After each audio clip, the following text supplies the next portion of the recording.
Hi guys out there in Menace Land, welcome back to Menace TV. My name is Bryan Hall.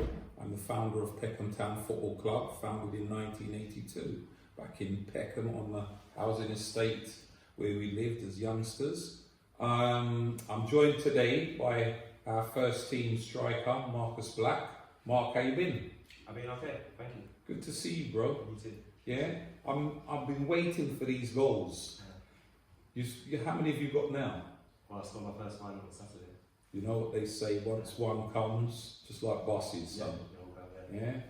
Well, anyway, let's talk a bit about Black History Month and what it means to you. You know, what does it mean for you, this Black History Month? It means a lot. It means a lot. Where people have come from up until now, the progress, just to keep on fighting for all of these, right? Yeah, excellent. For me, obviously I wasn't born in this country. I'm an immigrant. You know, my parents came here on the Windrush. So I was affected by all that controversy with, you know, trying to deport people and things like that. That kind of affected me a lot because obviously my parents are from the Caribbean, all right? So we had all that turmoil going on. It did affect me, but as a professional, I have to look beyond these things, you know. I have a lot of kids in my school that are from mixed heritage, you know, all different types of nationalities. One of the things I had recently in my classroom was we were speaking about injustices, and one of the kids put his hand up and said, "I will stop and search." Now that's a year 7's boy. You know, I thought, wow, year 7's, that's a kid just out of primary school. You know, he said he was stopped and searched at primary school. This is the type of thing that I had to go through as a youngster.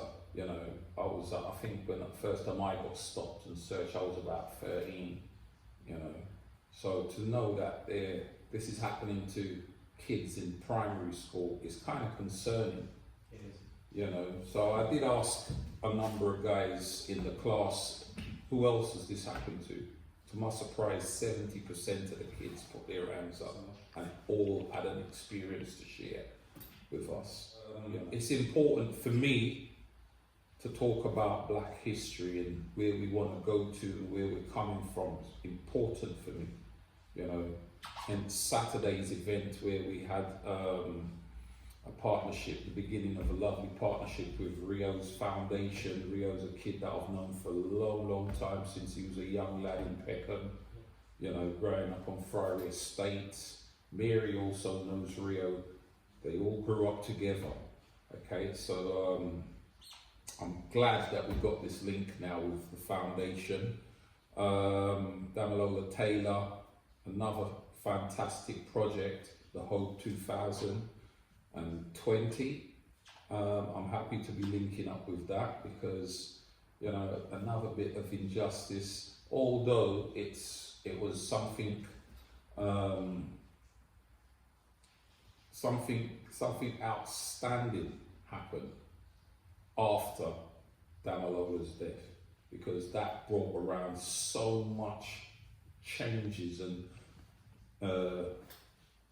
forward thinking in the community, you know. So his death was a tragedy, but it did kind of brought to light a lot of things that needed doing, and it was great to link up with them. It was an emotional day watching the dad talk, and you know, what do you think?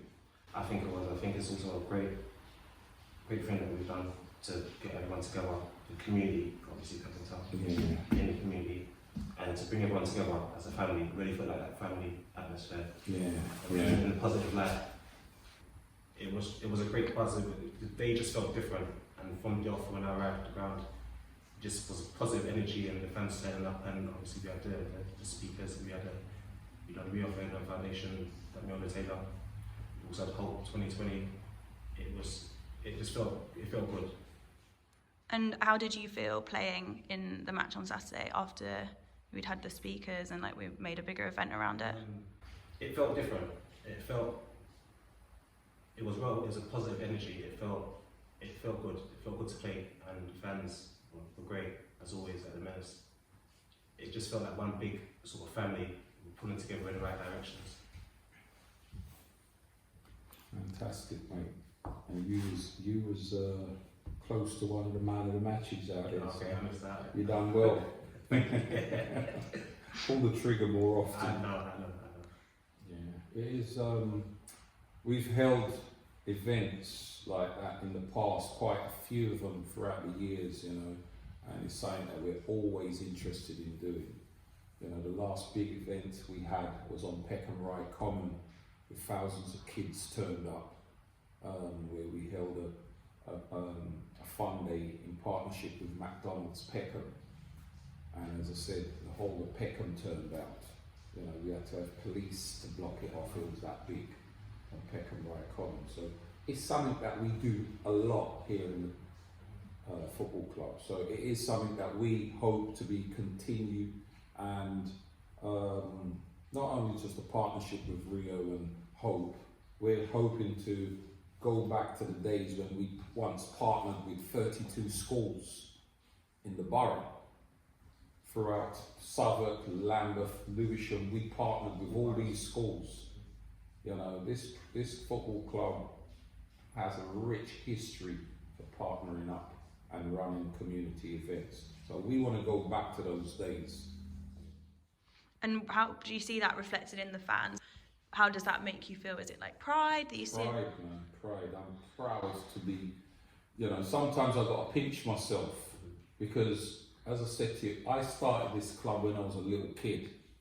Now, it was just me and 3 other kids standing there at Peckham Common, looking around and saying, "Where's it?" You know, I put an advert on the paper and people are looking around. No one's there, just a few of us. Then slowly it was the kids from the housing estate where we was hanging out every night. We used to go to a square. It was just a big old car park back in the day, right? Just gravel, dirt. Yep. That was our football pitch, okay? That place got so popular, the council took over and decided to put AstroTurf on it. Now that's Brimington, you know, Brimington Park. No. They call it Sparks. It's right near to Old Kent Road and Gilderton Road. Okay, It's in the papers now because the council are trying to do it up and charge, and there's a big hoo-ha about it. People are saying it must be free. We started that square. That was the square we started Peckham Town on, when it was just a car park. It used to be a car park for the railway arches. Okay, I'm a long way from Yeah. So we was there every night playing football on that square, every single night, because the housing estate we lived on didn't have any back gardens. You know, so kids will go over there and ride bikes. We used to play football, and it became popular and popular and popular. And then we you know, even where Millwall Football Club is now, that was our home ground. That was called Senegal Fields. Okay, it's history right there. Yeah, that was our home ground. Millwall was at the Den, which was slightly further up the road. But, you know, big bully clubs like Millwall and London FA and all the people of power, you know, they took over the site. We got moved on. Millwall's end up building a stadium on Senegal Fields, and we end up wandering around again for years and years and years, going to this site, that site. We even played as far as Mitcham as our home ground. You know, Figs Marsh. We was playing on Figs Marsh. We're Peckham Town, and we're playing all the way in Figs Marsh because we had no home. We was nomads. You know. So what does it mean now to be back in the borough? In the borough. Well, we've been back here for I'd say over 20 years. But you know, we was running around for years and years. The club's quite old now, but it means a lot to be back because this is where we're from. Yeah. This is where it started. the heart of the club is.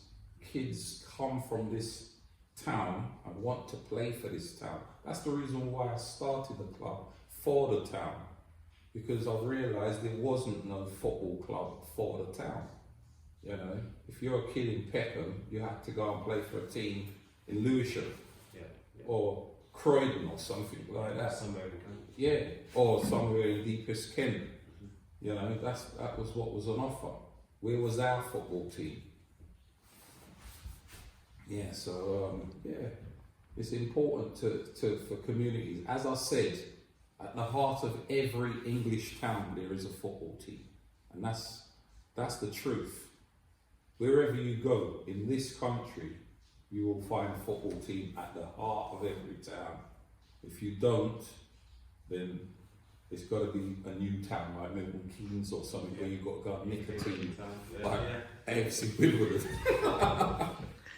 So what does Menace mean now as a player to you? As a player, just to be dogged, to not give them an inch, you know. Just work hard, 110%, outwork your opponent. Never let your opponent outwork you. So I see it. And Marcus, for you, when you look at like the younger teams and like the younger boys in the club, what do you hope that they're like learning or kind of getting to know about themselves and each other when they're part of this club? Yes. Socially, but mainly socially, obviously, to help with growth. Also, the community spirit again. Just getting together, and if their mates go, their mates go wanna go, and just building the numbers. You know. So when we decided to make the badge, I wanted to go with national colours, which is red, white, and blue, and I went with that. The yellow comes from Only Fools and Horses, and I used to get inundated with little Trotters Independent cars, and I said somehow we've got to get that in our badge. So I didn't want a stupid car in the badge, so I thought, right, take a bit of yellow from the car and put that on there. That everybody knows the yellow's from the car from Peckham. And then the history of Peckham itself, obviously it was in the Doomsday Book.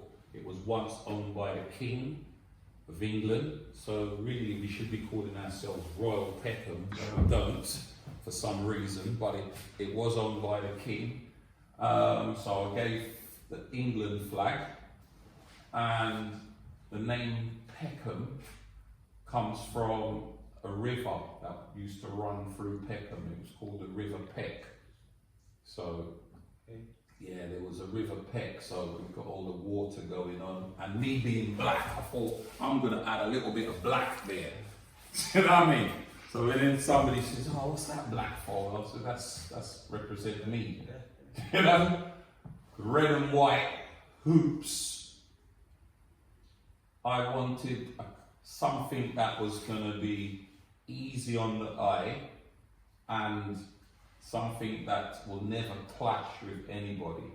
No one wears red and white hoops. We've been wearing red and white hoops for so long. Everyone used to laugh and say, red and white hoops. Now, it's the thing now. Everybody wants red and white hoops. You know, so red, white and blue is our colours. For me, it's important to bring the community together. You know, years ago, if you look at that wall, you'll see loads and loads of kids on that wall. Now, all those kids you're looking at are from community programs that we run in this club, because our focus isn't solely on football, but also community development. So we went out on housing estates. We set up the Southwark Estate Football League. Over 20,000 kids have attended that program. You know, so it's a massive thing to do. If you look on that far left corner, you'll see Muslim girls playing football. Previously, they didn't. Yeah. They didn't come out and want to be part of anything. We said, come out. We want you here. It's not just about staying indoors and studying and doing that type of thing. You also need that release to come out and be part of the community. And they all came out. You know, we had over 170 girls turned up. And we had that program running for years and years and years. These girls are all big adults now. Some of them are doctors, lawyers, you know. And I've met a few, some of them have written to me. You know, so yeah, community is massive for us. It's massive. And Marcus, what difference do you think football and like sport in general can make? It breaks down barriers. You know, it breaks down a lot of barriers. Sure. It gives people something to do, and when you do play sport, it takes your mind off other things, other worries, and other stuff going on in your life. It's a release, just like you mentioned, it's a release. And it's good for the community, good that we're bringing people together as one. Well, people out there in Menace Land, tell us what you think. Like and subscribe when you get a chance, and tell us what you think about the partnership with us and Rio's Foundation and Hope 2020.